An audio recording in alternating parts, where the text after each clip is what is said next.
Nityananda Paramashivoham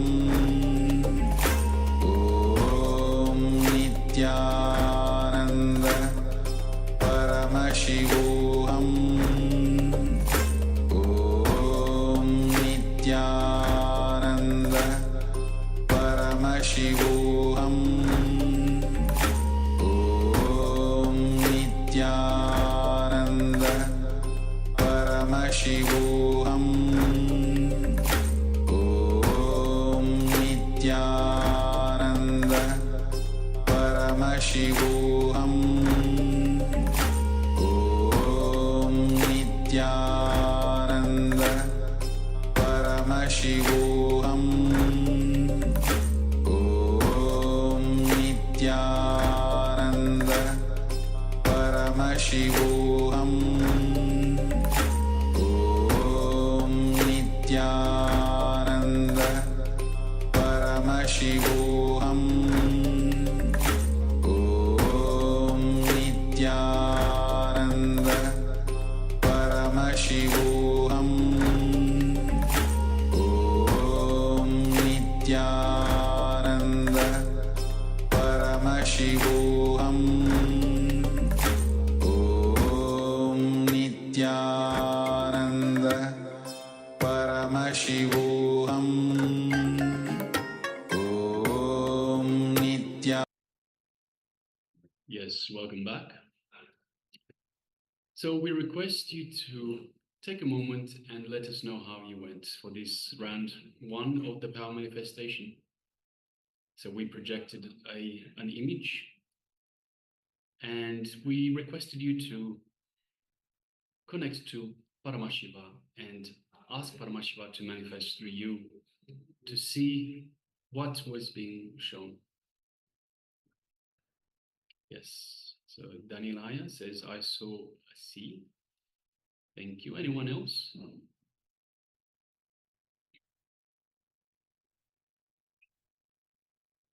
So please take a moment and let us know in the chat what it is that Paramashiva has revealed to you in your third eye.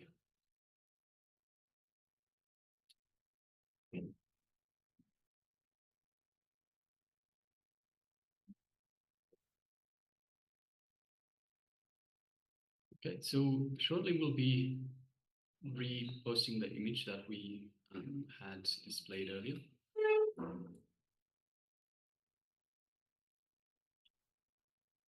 So now let's verify. The image that was being projected is on your screen. As you can see, Yes, this is a beautiful picture of the island of Mauritius. It's the southwestern Cape. Beautiful, beautiful scenery. You can see the ocean and the continental plate meeting where the first series of waves occur. And there's also an underwater cascade, which is what you're seeing right in the middle of the picture. So yes, definitely, Danilaya, definitely a lot of sea, a lot of water, and it's a beautiful, beautiful scenery, beautiful place. yes. So let's move on to the second round of this beautiful and interesting power manifestation in blindfold reading. So we'll be moving on to the second round of this manifestation. So take a moment and cover your eyes with the blindfold or the opaque cloth. And also I request the other participants who have not turned on their videos, go on and switch on their videos. And as we move to the second round, make sure that you have the eye band on your eyes. I request all participants to please take part in these power manifestation sessions. As with every practice, your feeling connection to Bhagwan Sri Nityananda Paramashivoham, to Swamiji, and to Paramashiva himself gets stronger and stronger. So please do practice these power manifestation sessions. Yes, all power manifest from oneness. So the moment you start connecting with Swamiji, you manifest more and more oneness. It